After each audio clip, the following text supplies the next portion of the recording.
담보 책임이라고 되어 있어요. 담보 책임은 전체적으로 다 뭐 이해하실 필요 없고요. 단계별로 할 거예요. 그래서 오늘은 진짜 오늘 딱 말씀드리는 것만 머릿속에 넣으세요. 책도 더 이상 볼 생각 하시면 안 되고, 또 이제 맞추려고도 하지 마세요. 이거 실전에서 만났을 때 노력은 하되 굳이 맞추려고 애는 쓰지 마세요. 여러분들만 괴로워요.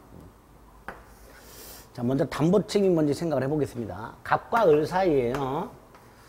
갑이 갖고 있는 A 토지, 이게 이제 토지 대장에 1000평방미터로 되어 있어요. 이 땅을 1평방미터당 10,000원씩 계산해서 1,000,000원을 주고서 샀어요. 매매. 그리고 나서 이제 을이 이 땅에다가 건물을 지으려고 청량을 했더니 700평밖에 안 돼요. 700평방미터밖에. 그러니까 300이 모자라요. 그만큼 모자라. 당연히 여러분이 을이라면 갑을 찾아가서 야, 이거 1,000인 줄 알았더니 700밖에 안 돼. 300만 원 도로 내놔. 뭐 이렇게 할 거예요. 그죠?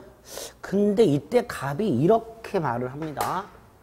야, 그 대장에 이렇게 돼 있었잖아. 토지 대장에. 그죠? 또 나도 옛날에 1,000으로 알고 샀어. 다시 말해서 나는 잘못이 없어. 이렇게. 매도인이 잘못이 없단 말이죠. 만약에 매도인이 부족하다는 걸 알면서도 속이고 팔았다 그러면 채무 불이행 책임이라는 게 따로 있어요. 얘한테 잘못이 있다면 채무 불이행 책임이라는 게 있어요. 매도인 갑에게 갑이 부족하다는 사실을 알았다. 그런데도 팔았다. 그러면 갑에게 귀책 사유가 있다라고 하고 이때는 채무 불이행 책임이라는 게 있어요. 그래서 을은 갑과의 계약을 해제하고 돈을 준 게 있다면 돌려달라 하고 손해배상 청구합니다. 이렇게 하면 돼요. 계약해제, 원상회복, 손해배상 이렇게. 그런데 좀 전처럼 대장에 이렇게 돼 있고 갑도 애시당초 1,000으로 알고 샀다 말이에요. 갑도. 이렇게 갑에게 잘못이 없을 때는 어떻게 할 거냐의 문제가 생기는 거예요. 그게 이거다. 매도인에게 아무런 잘못이 없어도 일단 책임을 져라 라고 법에서 정해놓은 거. 이게 담보책임이다. 그러니까 이제 두 갈래로 가는 거예요. 매도인은 아까 완전한 재산권을 넘겨줘야 된다 그랬어요. 그렇죠? 매도인은 완전한 재산권을 넘겨줘야 되는데 완전하지 않단 말이지 지금. 1,000평방미터 소유권을 넘겨줘야 되는데 700밖에 안 되더란 말이죠. 그렇죠? 이럴 때 매도인에게 잘못이 있으면 채무불이행 책임이에요. 잘못이 없으면 담보책임. 일단 이렇게 정리하시면 돼요. 이게 첫 번째고요. 두 번째, 자, 채무불이행 책임은 이런 건데요. 그럼 담보책임이 뭐냐? 매도인이 매수인에게 대금의 감액을 청구하거나 대금 1,000만 원 중에서 300만 원 돌려줘. 대금 감액. 또는 700이라면은 나는 계약 목적을 달성할 수 없어. 설계가 지금 건물 설계가 900을 기준으로 다 끝난 상태야. 700 갖고는 도저히 안 돼. 그럼 계약 해제. 계약 목적 달성할 수 없을 때 손해가 막심해. 손해배상.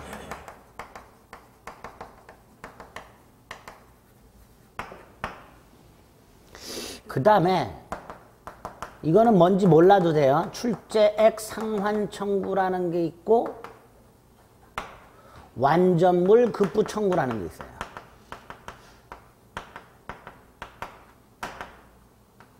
출제액 상환 청구, 완전물 급부 청구. 근데 이제 요 두 놈은 어떤 건지 지금 몰라도 됩니다. 일단 요 5개를 암기. 이게 두 번째. 5개 암기. 우리 시험에 이런 문제가 나온 적 있죠. 다음 중 매도인의 담보 책임의 내용이 아닌 것은 답이 하자 보수 청구가 답으로 나온 적이 있었어요. 없지요? 없어. 그렇게 단순하게 나올 때를 대비해서 외우자. 네? 외우자. 그 다음에 이제 문제를 어떻게 나오냐면 매수인이 매도인에게 대금 감액을 청구할 수 있다 없다, 계약을 해지할 수 있다 없다, 손해배상을 청구할 수 있다 없다, 출제상환을 청구할 수 있다 없다, 완전물급부를 청구할 수 있다 없다. 이게 지문이에요. 이게. 근데 이거를 판단하기 위해서는 경우의 수가 굉장히 많이 나와요. 자, 그 중에서 오늘 제일 잘 나오는 3개를 할 겁니다. 3개. 그래서 이 3개만 오늘 외워도 담보 책임 문제 70% 정도가 해결이 돼요. 지문이. 네. 자, 3개를 할 건데요. 첫째가 전부 타인 권리. 전부 타인 권리 매매, 일부 타인 권리 매매, 마지막으로 수량이 부족하거나 일부가 멸실이 됐더라. 목적물의. 이 3가지. 이 3가지가 아주 잘 나와요. 자, 먼저 전부 타인 권리. 각과 을 사이에 1000평방미터 토지를 매매했는데 이 1000이 계약 당시 전부 병소유, 전부 타인 권리. 아까 뭐라 했죠? 갑은 당연히 취득해서 넘겨줘야 된다 그랬죠? 못 넘겨줬어요. 요때. 요게 전부 타인 권리. 매수인은 계약 당시 전부가 병소유, 타인 권리라는 사실을 몰랐다. 선의 매수인 계약을 해제하고 손해배상을 청구할 수 있어요. 계약을 해제하고 손해배상. 만약에 알았다, 그럼 해제만 할 수 있어요. 해제만. 이게 전부 타인 권리예요. 그런데 이 전부 타인 권리는 잘 보세요. 담보 책임이라는 것은 매수인이 매도인에게 이런 권리를 행사하는 게 담보 책임이죠. 그런데 전부 타인 권리는 매도인도 갑도 선이었다면 계약을 해지할 수 있다. 자, 매도인이 선이었다는 게 무슨 뜻일까요? 갑이 자기 건 공조를 자기 건조를 한다. 예? 이게 어떤 경우인지 생각하면 안 돼요. 생각하면 머리만 아파. 그냥 매도인도 전부가 병소유라는 사실을 모르고, 즉 내 거라고 생각을 하고 있었다. 그런 경우에 매도인도 계약을 해제할 수 있도록 해놨습니다. 그러니까 요거를 이해하고 싶으신 분들은 저를 찾아오세요. 찾아오시고 외워. 일단 외워. 전부 타인 권리, 전타, 선해손, 악해, 도선해. 이렇게 있다. 외워가지고 이걸 공식처럼 대입해서 문제 푸는 훈련을 할 거예요. 나중에. 네? 약속. 네? 이해하려고 하지 마시고. 두 번째가 일부 타인 권리인데, 이거는 갑이 을에게 1000평방미터를 팔기로 매매했는데 그 1000 중에서 700평방미터는 자기 거고 300만큼이 인접한 병소유 땅이에요. 인접한. 병과 갑소유 땅이 인접해 있는데 갑이 자기 거하고 인접한 병까지 같이 팔았어. 근데 이건 못 넘겨줬어. 이게 일부 타인 권리. 이럴 때 매수인은 일부가 타인, 병소유라는 사실을, 매도인이 아닌 타인 소유라는 사실을 알았든 몰랐든 300만큼은 못 넘겨받았죠. 그럼 300만 원 돌려달라 대금 감액 청구할 수 있고요. 나아가 선의였다면, 몰랐다면 해제, 손해배상도 청구했어요. 해제, 손해배상. 그리고 이것도 외우는 거예요. 일부 타인 권리, 일타, 대감, 선해손. 이렇게. 대감 앞에는 선악이 없으니까 선악불문 대금감액 이렇게. 요거요. 악의는 대금감액 청구할 수 없다 이렇게 무지하게 나와요. 악의는 대금감액 청구할 수 없다. 땡 있다. 예? 이거는요. 악의는 해제할 수 없다 이렇게 잘 나와요. 이것도 땡이죠. 예? 왜 그런 거예요? 더군다나 요 위에 거는요. 위에 거는 언제까지 행사라는 행사 기간이 정해져 있질 않아요. 이런 관리를 언제까지 해라는 게 없는데 요거는요. 기간이 정해져 있어요. 기간이 정해져 있는데 지금 선악불문하고 대금감액 청구할 수 있죠. 그럼 악의였던 놈도 뭐 할 수 있어요? 대금감액. 그죠? 선악불문하고 대금감액이라고 그랬으니까 악의도 대금감액 청구할 수 있잖아요. 자, 악의의 매수인은 계약을 한 날로부터 1년. 네? 계약을 한 날로부터 1년 내. 그 다음에 선의가 뭐였죠? 일부가 타인에게 속한다는 걸 모르는 거죠. 그 사실을 안 날로부터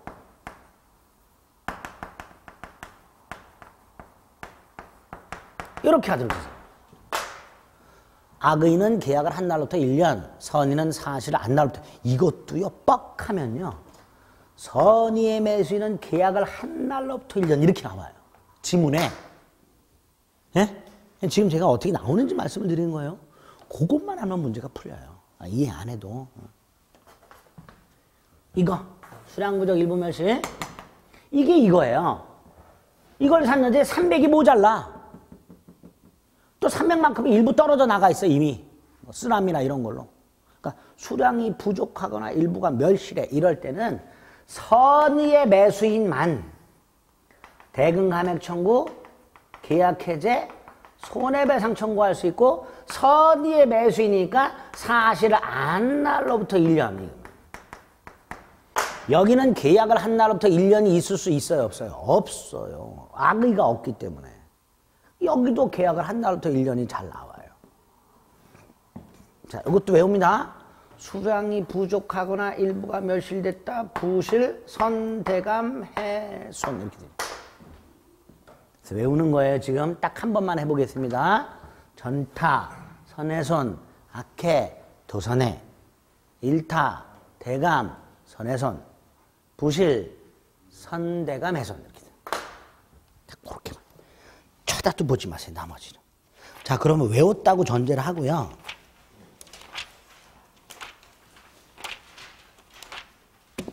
(519페이지를) 가보세요. 2년 전 문제인데요. 519페이지 하단에 2년 전 문제가 하나 있어요. 뭐라고 돼 있어요? 부동산 매매 계약이 수량을 지정했는데 면적이 계약 면적에 미치지 못한 경우. 이게 뭐예요? 이 세 가지 중에 어떤 거예요? 이거죠. 그죠? 뭐라 했어요? 부실, 선의만 대금감액, 계약해제, 손해배상. 그랬죠? 1번 보세요. 뭐라고 돼 있어요? 틀렸죠, 1번이. 깔끔하게 답이 1번이 딱 골라져요. 그죠? 이해해서 풀어? 시간 오래 가요. 이해 못해. 외워. 부탁드릴게요. 나머지는 쳐다도 보지 마세요. 나는 열심히 하고 싶어. 그러면 이걸 외우세요. 나는 담보책임 문제를 완벽하게 풀고 싶어. 이거 외워. 안 말려.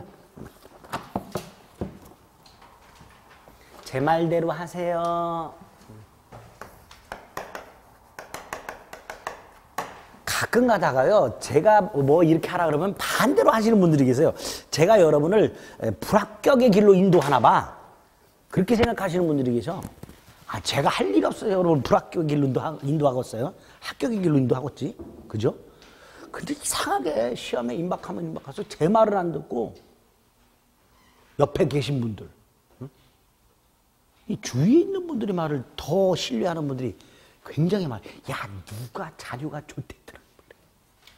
야, 누구 책이 좋대더라.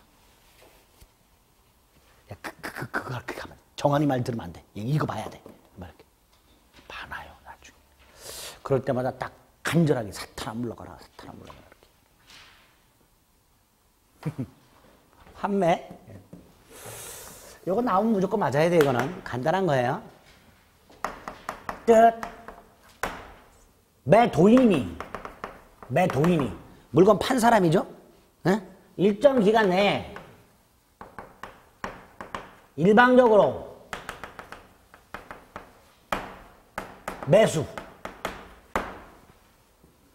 매도인이 물건을 팔아놓고 일정 기간 내에 일방적으로 다시 되사가는 것, 그게 환매예요. 그걸 환매라 그래요. 두 번째, 그러려면 요 매도인한테 일방적으로 되사올 수 있는 권리가 있어야 되죠. 이걸 뭐라고 부를까요? 환매권. 환매권. 그죠? 자, 요 환매권 가서 첫째, 환매권은 반드시 매매계약과 동시에 환매 특약이 있어야 발생한다. 환매권은 반드시 매매계약을 하면서 동시에 환매 특약을 해야 돼. 반드시. 두 번째, 이거 행사기간. 환매기간이라고도 합니다. 이거 언제까지 행사할 것인가? 법에서 딱 규정을 해놨어요. 부동산 환매기간은 5년을 넘지 못하고 동산 환매기간은 3년을 넘지 못한다. 이렇게 해놨어요. 당사자가 매매계약을 하면서 환매특약을 하고 환매특약을 하면서 언제까지 환매한다라고 기간을 정할 텐데 그 기간을 정할 때 부동산 환매기간은 5년, 동산기간 환매기간은 3년을 넘지 못하도록 쐐기를 박아놨어요. 만약에 넘으면 무효가 된다가 아니라 단축한다고 돼 있어요. 넘으면 어떻게 된다고요? 단축한다. 두 번째, 기간을 정하지 않으면 보통 형성권 행사 기간을 정하지 않으면 10년이죠. 이건 달라요. 부동산은 5년, 동산은 3년이 기간이 돼요. 따라서 여기서는 뭐 10년 이런 거 없어요. 한 번 정한 기간은 절대로 연장 못해요. 꼭 외우셔야 돼요. 주문 세 번째, 요 기간 내에 환매권을 당연히 행사해야 되는데 플러스 돈 주면서 해야 돼요. 환매대금을 주면서 되사와야 돼요. 주둥이 갖고는 안 돼. 말만 갖고는 안 돼. 나 환매 안 돼. 말만 갖고는 안 되고 돈 주면서. 뭐라고 돼 있냐면 기간 내에 환매대금을 제공하지 않으면 환매할 권리를 잃는다. 이렇게 나와요. 기간 내에 환매하지 않으면이 아니고요. 대금을 제공하지 않으면 환매할 권리를 잃는다고 돼 있으니까 대금을 주면서 환매를 해야 돼요. 네 번째, 부동산 환매권이라면 등기가 가능하고요. 등기하면 제3자에게도 주장이 가능해요.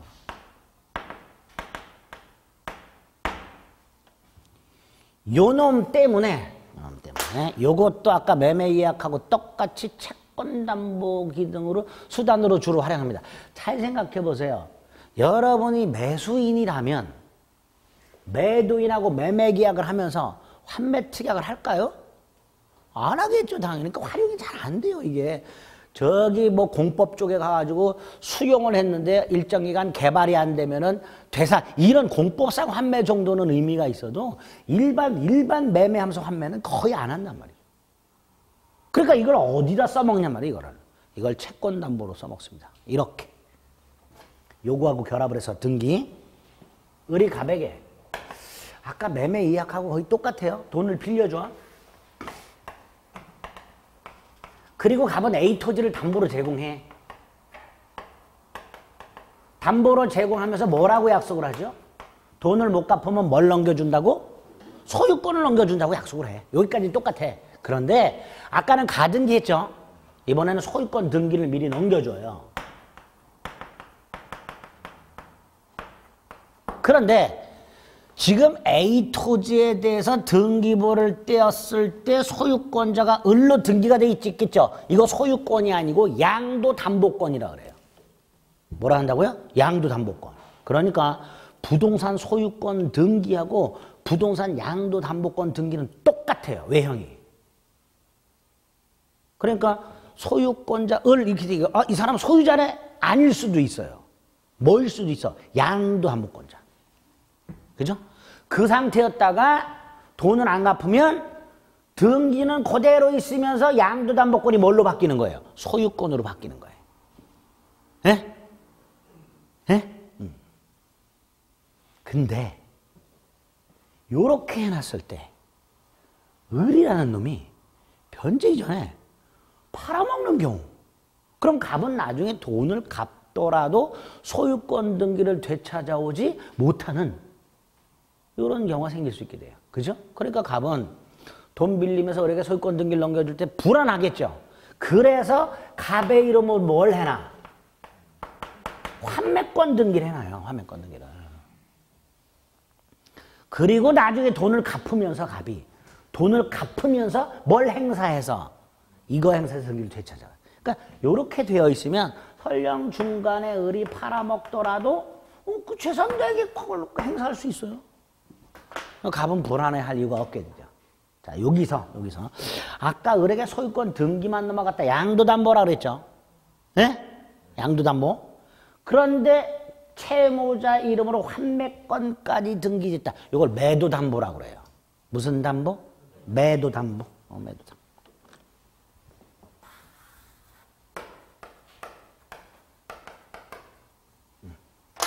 이렇게 환매는 매도담보 수단으로 활용되고 있다.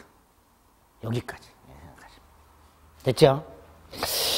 521페이지 환매가 있어요. 의의가 있고 기능이 있어요. 그거 천천히 읽어보시면 돼요. 특히 의의는 말한다까지만 읽으세요. 세 번째 줄. 그 다음 거 읽으시면 안 돼요. 환매의 성질까지 읽으시면 안 되고요. 동그라미 2번 기능. 매도담보 다시 나오고. 밑에 요건이 있어요. 590조부터 592조까지 쫙 읽어주셔야 돼요. 특히 591조. 기간과 관련된 거 반드시 기억하셔야 돼요. 591조. 자, 맨 밑에 목적물 동그라미 1번. 다음 페이지 동그라미 2. 동그라미 3 2줄. 3줄 약정에 의한다까지. 4번 환매기간, 5번 환매 등기, 그리고 밑에 양가로 3에 동그라미 1번에 박스 594조 1항까지만. 594조 1항. 됐죠?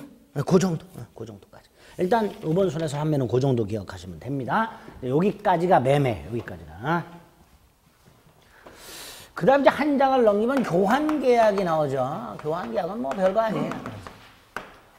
양당사자가 서로 재산권을 넘겨주겠다고 약속을 해요.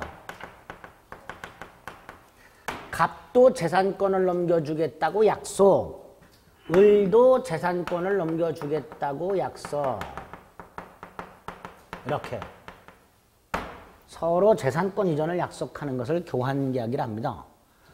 당연히 유상이고요, 쌍무고요, 낙성이고요, 분류식이에요. 유상이기 때문에 매매 규정, 즉 담보 책임 적용되고요. 쌍무니까 동시항명권 위험 부담의 문제가 생기고요. 당연히 계약이니까 채무 불이행했으면 해제도 가능해지는 거예요. 결국 이 교환계약은요, 담보 책임이나 동시 이행의 항명권이나 위험 부담이나 계약 해제 등을 매매 계약이 아니고 교환 계약으로 가끔 물어보는 경우가 있어요. 교환 계약으로. 교환 계약 자체를 물어보진 않고 별게 없기 때문에. 어쨌든 재산권을 상호 이전하는 걸 교환 계약이라 한다. 두 번째, 갑은 A 토지 소유권을 넘겨준다. 근데 이거는 3억짜리다. 을은 B 토지 소유권을 넘겨준다. 근데 이거는 2억짜리다.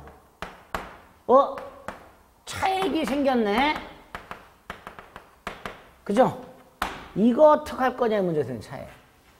이거를 다른 재산권으로 넘겨줄 수도 있고 돈으로 줄 수도 있다. 다른 재산권으로 넘겨줄 수도 있고 뭘 줄 수도 있다? 돈으로 줄 수도 있다. 돈. 요거를 보충금이라고 부른다. 자, 여기서 문제가 하나 생겨요. 자, 천천히 생각해 보세요.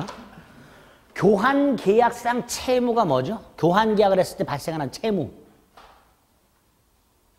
매매계약을 했을 때 발생하는 채무는 재산권 이전과 대금 지급이 채무예요. 그렇죠? 교환계약은 재산권 이전이 채무예요. 갑이 A 토지 소유권 넘겨주는 게 채무고요. 을이 B 토지 소유권 넘겨주는 게 채무예요. 그죠? 그럼 이거는 채무일까 아닐까요? 보충금 주는 거 채무일까요 아닐까요? 네?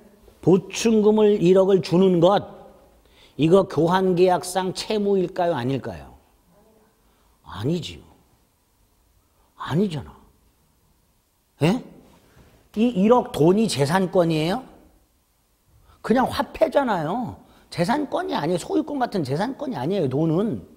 그럼 다시 한번. 교환계약상 채무는 A 토지 소유권 넘겨주는 거하고 B 토지 소유권 넘겨주는 거 이게 채무예요. 차액을 돈으로 주기 했을 때 이걸 주는 건 채무다 아니다? 아니에요. 그래서 판례가 이렇게 말을 해요. 설령 이렇게 차액이 있다 하더라도 을은 이걸 뺀 B 토지 소유권을 넘겨줌으로써 채무 이행을 다 한 것이다. 이게 판례예요. 여기까지 일단 됐죠? 그런데 이거 안 줘, 을이. 근데 이건 채무도 아니다. 아니라 그랬죠. 그러니까 이걸 안 주더라도 채무 불이행이 아니야. 그럼 갑은 채무 불이행을 이유로 계약을 해지할 수가 없다. 이런 문제가 생겨요. 그렇잖아요. 그래 안 그래요? 아이 찬찬히 논리적으로 생각을 하면 이건 교환계약상 채무가 아니니까 이걸 안 주더라도 채무 불이행이 아니어서 갑은 계약을 해지할 수가 없다. 이렇게. 근데 만약에 이게 1억짜리고 보충금을 2억 주기로 했어. 2억을 못 받고 있어. 그런데도 해지를 못해? 좀 이상하죠. 그래서 우리 민법은 이 보충금에 대해서 매매 대금에 관한 규정을 적용하도록 하고 있어요. 매매 대금에 관한 규정을. 그럼 이렇게 말할 수 있는 거예요. 을이 차액 1억을 지급하지 않으면 교환계약상 채무 불이행은 아니지만 그쵸? 마치 뭘 안 준 거하고 똑같다. 매매대금을 안 준 거하고 똑같으니까 계약을 해지할 수 있다. 이렇게 돼요. 좀 어렵죠? 어려워. 요 판례를 그대로 문제를 낸 적이 있어요. 2년 전에. 이 미친놈들이. 이 어려운 거를. 교환계약의 수험생들이 너무 개무시를 하니까, 교환계약을 개무시를 하니까 그 어려운 판례 하나 딱 시험 문제로 낸 적이 있어요. 자, 두 뇌를 나눠서 생각하시면 돼요. 뇌를 교환계약상 채무란 재산권을 넘겨주는 게 채무다. 따라서는 비토지 소유권을 넘겨줌으로써 교환계약상 채무이행을 다 한 것이다. 여기까지 하나. 됐죠?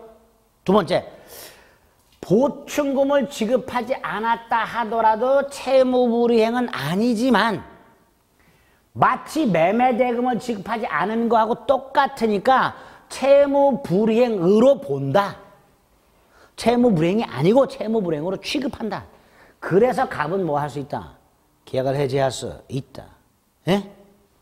근데 어떤 교재들마다 이걸 안 주면 채무불이행이 된다. 이렇게 써놓은 게 있어요. 채무불이행이 되는 게 아니고요. 매매대금 미지급으로 보는 거예요. 정확하게는. 아시겠죠? 그래서 갑은 뭐 할 수 있다? 계약을 해지할 수 있다. 이렇게.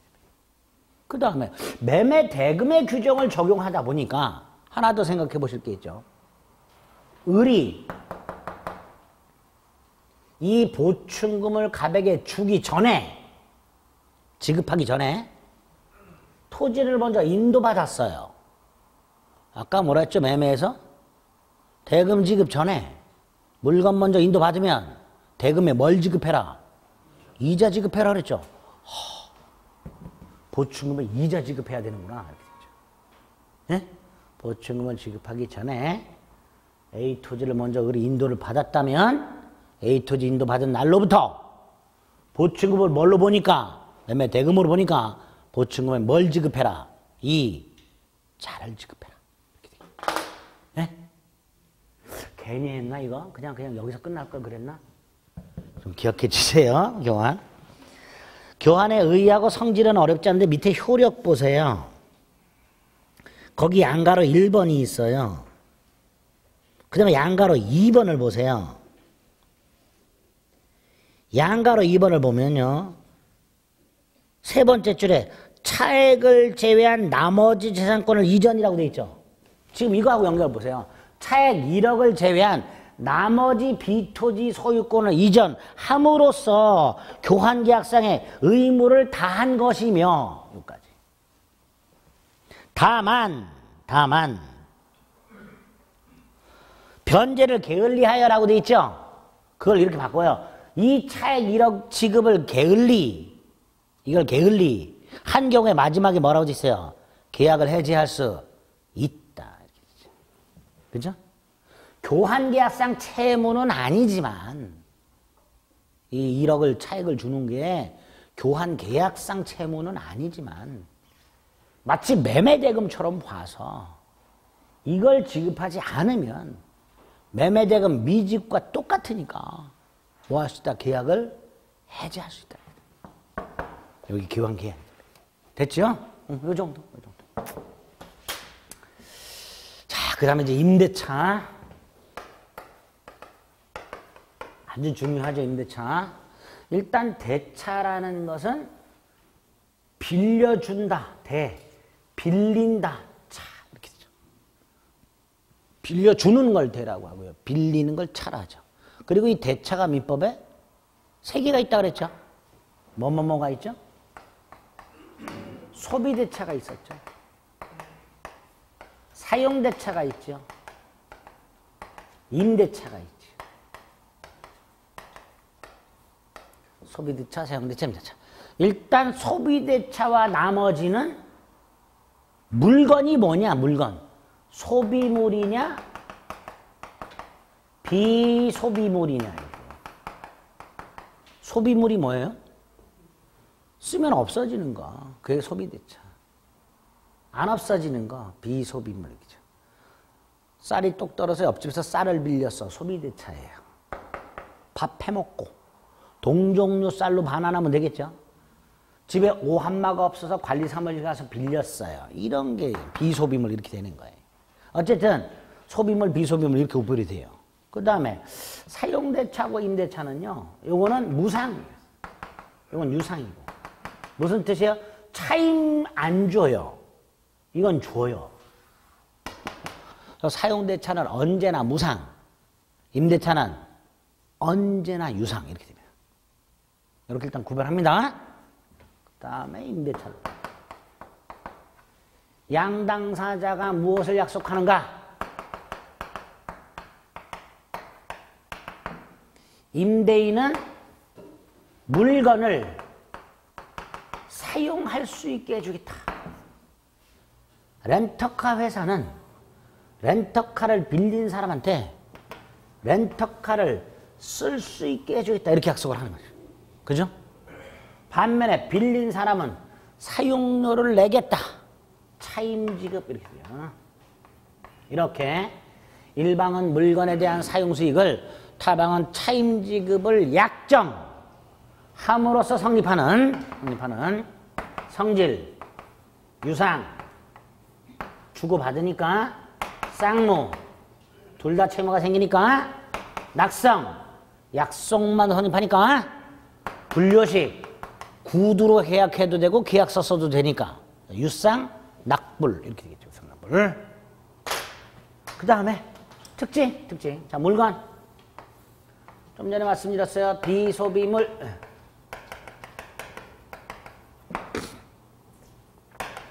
부동산도 되고 동산도 돼. 단 농경지는 안 돼. 왜? 농경지는 농지법에 따로 있어. 농지법에. 농경지는 안 돼. 그 다음에 임대인 소유여도 되고 타인 소유여도 돼. 꼭 임대인 소유일 필요는 없어. 원래 임대라는 것 자체가요, 처분행위가 아니고요, 관리행위예요. 그러니까 임대차 자체가 처분행위가 아니기 때문에, 팔아먹는 게 아니기 때문에 처분 권한이 있을 필요가 있다 없다? 없는 거예요. 처분 권한이 필요가 없는 거예요. 그래서 꼭 임대인 소유가 아니어도 되는 거예요. 타인 물건도 된다. 차임 반드시 지급해야 되죠.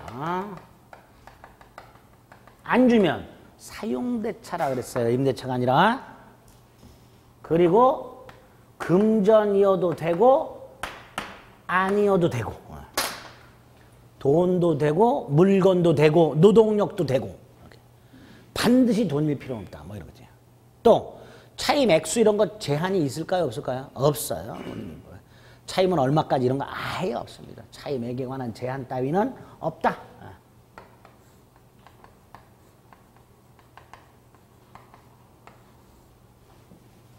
자, 이런 것들이 이제 임대차의 특징이고 뜻이 됩니다. 자, 그 다음에 임대차 계약을 하면, 자, 각과 의사의 주택 임대차를 했어요. 그럼 임차인은 임차권이라는 권리가 생기는데, 이 임차권은 채권. 무슨 권? 채권. 자, 채권이 뭐였었죠? 채무자가 채권자가 채무자에게 뭐뭐 해라, 행위를 청구. 이게 채권이에요. 갑이 을에게 100만 원을 꿔줬어. 갑이 채권자, 을이 채무자. 갑이 을에게 100만 원 갚어. 이게 채권. 여러분 채권자, 저 채무자 뭐라 그래요? 저한테 민법 강의해. 그게 채권. 을이 갑에게 주택을 사용하게 해줘. 채권. 이렇게 돼요. 채권이에요. 사람이 사람에게 뭐뭐 해라. 그리고 채권은 채무자한테만 주장할 수 있어요. 제3자에게 주장할 수 있다 없다? 없다. 그걸 뭐라 그러죠? 대항력이 없다 그래요. 뭐가 없다고요? 대항력이 없다. 그래서 요 상태에서 주택이 팔려가지고 병이 주택 소유권을 가지게 되었을 때, 소유권은 물권이고 대항력이 있어서 누구에게나 주장이 가능해. 누구에게나. 채권하고는 달리. 그러니까 병은 소유권을 을에게 주장할 수 있어. 내 집에서 나가달라. 이렇게. 하지만 을은 병에게 채권을 주장할 수는 없는 게 원칙. 그러니까 갑이 을에게 임대차 한 상태에서 갑이 병에게 주택을 팔았을 때 새로운 소유자 병이 나가달라. 그럼 나가야 되는, 아직 기간이 남아있어도 나가야 되는 이런 문제가 생긴다 그랬죠. 예? 그게 채권이라 그랬어. 그게 채권. 그래서 안 되겠다. 부동산 토지가 됐든 주택이 됐든 상가 건물이 됐든 부동산 임차권만은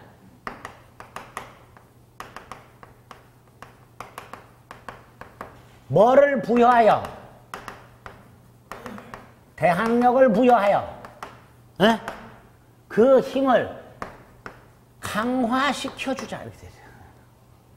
이걸 부동산 임차권 강화. 이렇게 되죠. 대항력을 부여하는 거 외에 몇 개가 더 있어요. 근데 중요한 게 대항력 부여니까 이것만 생각하시면 돼요. 자, 이때 대항력을 부여하는 방법. 일단 주택임대차보호법이나 상가건물임대차보호법에 따로 있어요. 주택임대차는 주택을 인도받고 주민등록을 옮겨라. 상가건물은 상가건물을 인도받고 사업자 등록을 신청해라. 그럼 다음날 뭐가 생긴다? 대항력이 생긴다. 이렇게 해놨어요. 특별법에 있고요. 민법에 있는 거 두 개.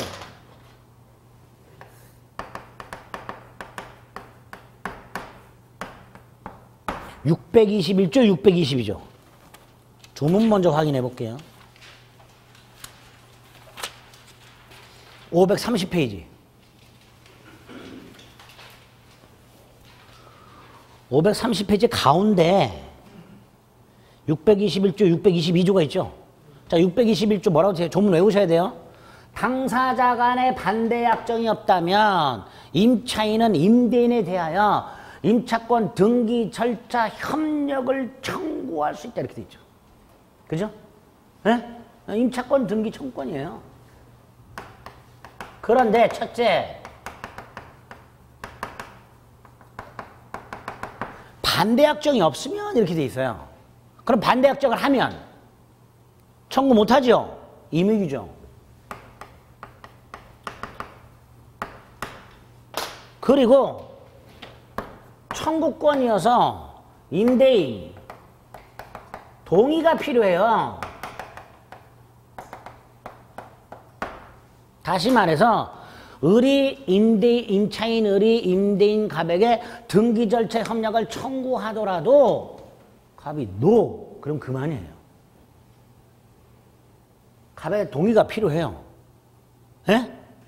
그래서 이런 질문이 나온 적이 있어요. 임차인이 임대인에게 임차권 등기 절차 협력을 청구한 경우 임대인은 협조할 의무가 있다. OX. X. NO 하면 그만이라니까. 예? 그래서 이 621조는 있으나 마나 한 조. 있으나 마나. 예? 어쨌든 임의 규정으로 기억을 좀 해주셔야 돼요. 또 하나가 622조인데 정확하게 기억하셔야 돼요. 갑수 땅을 을이 빌려요. 이거를 토지 임대차. 그런데 이걸 빌린 이유가 있어. 건물 소유 목적. 뭐 목적? 건물 소유 목적. 우리 민법은 땅하고 건물이 별개의 부동산이라고 했죠. 그래서 토지 소유권과 건물 소유권이 따로따로. 이때 토지 소유자와 건물 소유자가 같을 수도 있고 다를 수도 있어. 다를 때 보통 건물 소유자는 토지 소유자하고 무슨 계약을 해? 토지 임대차. 이렇게 임차인이 땅을 빌려서 건물을 짓고 건물을 소유하는 경우를 622조에서 건물의 소유를 목적으로 한 토지 임대차 이렇게 나왔어요. 이때 요거를 등기 안 해도 토지 임차권을 등기하지 않아도 건물을 등기하면 요거를 등기 안 해도 요거를 등기하면 그때부터 제3자에게 임대차 효력을 주장할 수 있다. 이렇게 나왔어요. 이게 622조예요. 그러니까 요 경우에 을이 갑에게 임차권 등기를 청구했더라도 갑이 거절했다. 그럼 을은 대항력을 갖출 수 있는 방법이 없죠. 그러니까 이 상태에서 땅 소유자가 바뀌면 건물을 철거해야 되는 그런 문제가 심각한 문제가 생긴다. 그래서 안 되겠다. 건물 살려보자 해서 을이 임차권을 등기하지 않아도 건물을 이때 등기는 소유권 등기하는 거예요. 을의 이름으로. 그러면 을이 뭐가 생긴다? 대항력이 생긴다. 622 대항력. 그래서 530페이지에 보면 동그라미 이번에 621조와 622조 1항이 있지요. 그죠? 그거. 그래서 디귿으로 가면 갑과 을 사이에 임대차 계약을 하고 을이 건물을 지었으나 갑이 임차권 등기를 거절해. 그럼 을은 얼른 건물을 뭐 하면 돼? 소유권 보존 등기하면 된단 말이죠. 그럼 토지의 소유권자, 새로운 소유권자나 지상권자 등에게 대항할 수 있다 이렇게 되는 거예요. 됐죠? 자, 그리고 앞으로 돌아가 봅니다.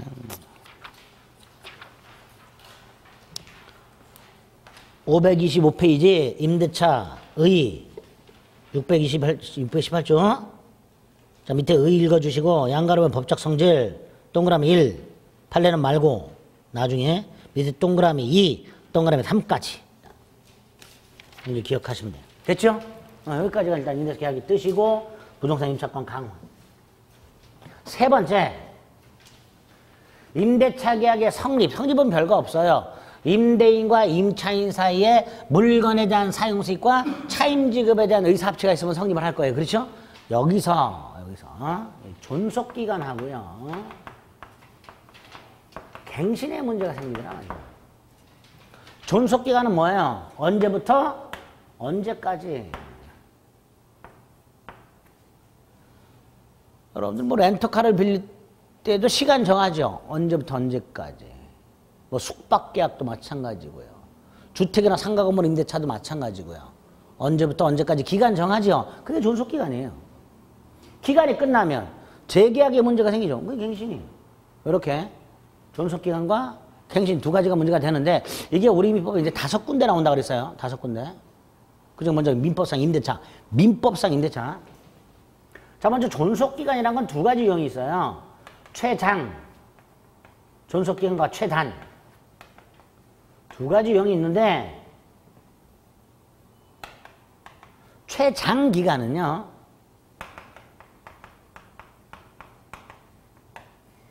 몇 년 넘지 못한다, 이렇게 돼 있어요. 나중에 전세권을 가면요, 전세권 존속기간을 정할 때, 그 기간은 10년을 넘지 못한다 이렇게 하죠. 만약에 전세권 계약을 하면서 기간을 13년으로 하겠다. 그럼 10년으로 단축을 시켜버려요. 이게 최장. 반면에 최단은 몇 년보다 단축을 못해. 짧게 못해. 지상권에 가면요. 수목 소유목적, 견관, 건물 소유목적 지상권 30년보다 단축하지 못한다. 그러니까 수목 소유 목적 지상권 계약을 해서 25년으로 정했다. 30년보다 짧게 못한다고 했는데 25년으로 정했다. 그럼 30년으로 연장. 그게 최단이에요. 이렇게 존속기간에는 최장, 최단 두 가지 유형이 있는데 민법상 임대차 최장 없음, 최단 없음. 이게 첫 번째예요. 민법상 임대차는 최장기간도 규정이 없고 최단기간도 규정이 없기 때문에 알아서 정해라. 기간은. 이게 첫 번째요. 두 번째.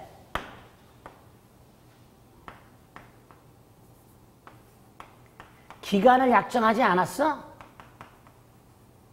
그럼 635죠? 각 당사자는 언제든지 계약, 해, 지를, 통, 고. 민법상 임대차 기간을 정하지 않으면 각 당사자는 언제든지 계약의 해지를 통고할 수 있고 상대방이 통고를 받은 날로부터 6달, 한 달, 5일이 지나야 해지. 요거를 해지 기간. 해지 기간.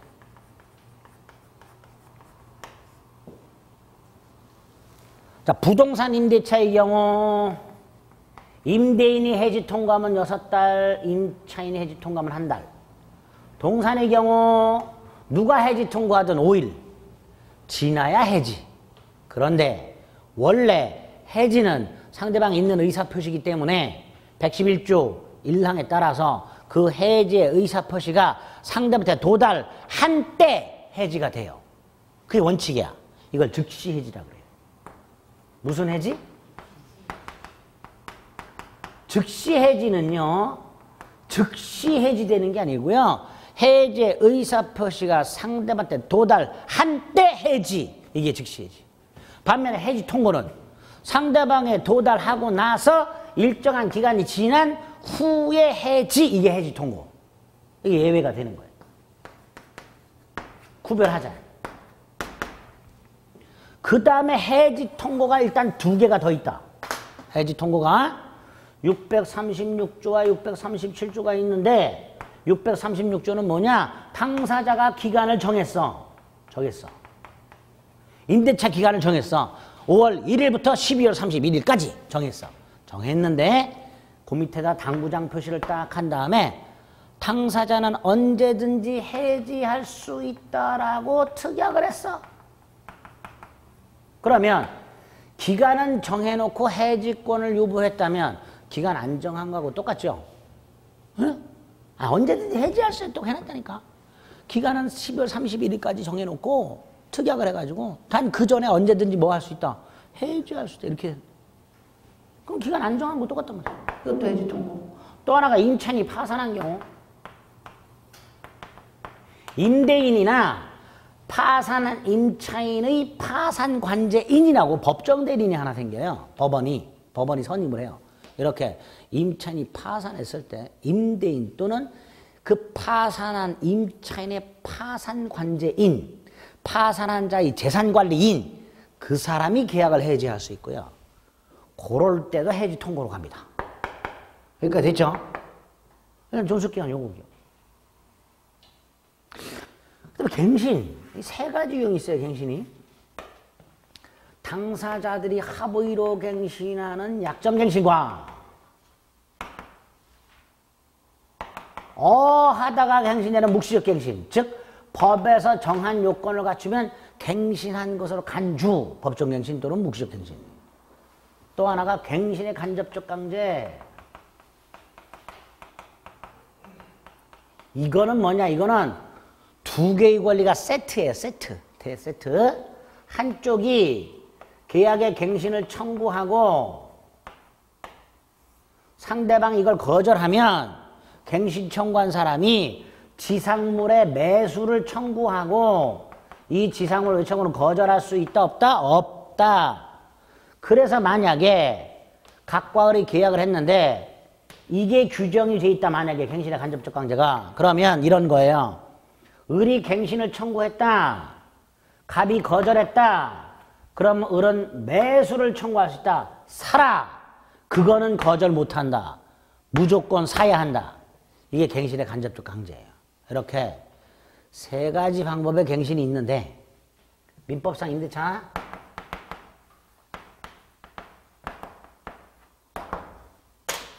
이거 뭐 당연히 할 수 있고요.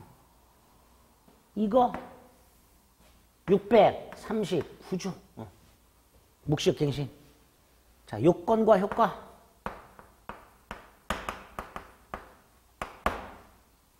머리가 막 터질 것 같죠?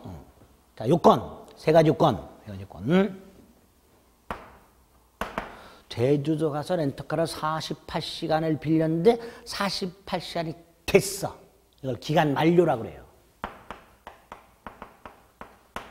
그럼 렌터카 반납해야죠. 반납을 안 하고 계속 타고 다녀. 반납을 해야 되는데 그럼 렌터카 회사에서 전화 와가지고 따지겠죠. 안 따지나? 따지겠지. 빨리 가져오라고. 안 따지나? 안 따져. 근데 안 따져. 가만히 있어. 이런 경우 갱신돼요. 기간이 만료됐음에도 불구하고 임차인이 사용수익을 계속하고 임대인이 상당한 기간 이의를 하지 아니한 때 갱신된다. 그리고 효과. 조건은 전임대차와 동일하되 여기서 조심하세요. 635조에 의한 해지 통고 가능. 무슨 뜻이에요? 기간은 정함이 없는 걸로 보겠다 이런 뜻이에요. 네? 민법상 임대차가 법정갱신되면 조건은 이전의 좀 임대차와 똑같은데 635조 해지 통과할 수 있다. 두 개 딱 머릿속에 넣자니까. 됐죠? 하나가 더 있어요. 뭐 제3자가 제공한 담보는 소멸한다. 이건 몰라도 지금. 괜히 머리만 깨져. 그 다음에 이것도 있다. 민법상 임대차에는 이것도 있다. 643조에서는 뭐라고 되어 있냐면요. 토지 임대차에서 무슨 임대차? 그러니까 건물 임대차 안 돼요. 토지 임대차에서 동산 안 돼. 토지 임대차인데 무슨 토지 임대차냐? 견고한 건물이나 공작물의 소유. 남의 땅에서 식목, 남의 땅에서 나무 심는 거, 체험, 남의 땅 빌려서 소금 채취하는 거, 목축, 남의 땅 빌려고 소말량 돼지 기르는 거, 딱 요거. 타인 토지를 빌려서 건물 공작물 소유, 식목, 체험, 목축. 요걸 목적으로 한 토지 임대차에서 기간이 끝났어. 그런데 임차인 소유의 지상물이 남아있어. 즉 건물이나 나무나 소금차구나 축사가 남아있어. 요런 경우에 283조를 준용하라 이렇게 돼 있어요. 그럼 이 283조가 뭐냐? 이 지상권에 있어요. 이게 이거야. 이거. 갱신 청구 및 지상물 매수 청구. 그러니까 임차인은 임대인에게 갱신을 청구할 수 있고, 임대인이 너 갱신을 원하지 않으면 임차인은 뭐 할 수 있다? 지상물 매수를 청구할 수 있다. 그리고 이거는 거절할 수 있다 없다? 이게 민법상 임대차의 존속기간 및 갱신에 관한 거예요. 달달달달 외우셔야 돼요. 인제는. 예? 지금까지는 설렁설렁 하셨지만 달달달달 외우기 시작하시다. 526페이지 존속기간.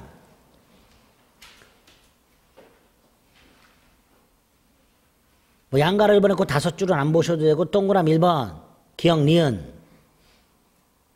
동그라미 2번 법정갱신 639조 1항.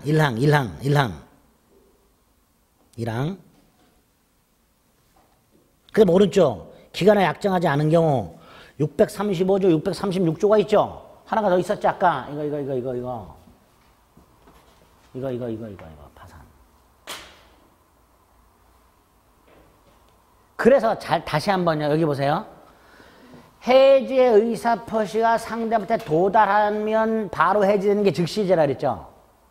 그런데 해지 통고는 일정한 해지 기간이 지나야 해지가 된다 그랬죠. 예? 4개 외우 4개. 조문 가지고 일단 체크해요. 35, 36, 37, 39. 4개. 예? 4개. 그게 해지 통고에 의한 해지입니다. 해지 통고. 됐죠? 여기까지가 임대차 계약의 존속기간 및 갱신. 이제 아주 중요한 임대차 효력이 남았어요. 조금 쉬었다 하겠습니다.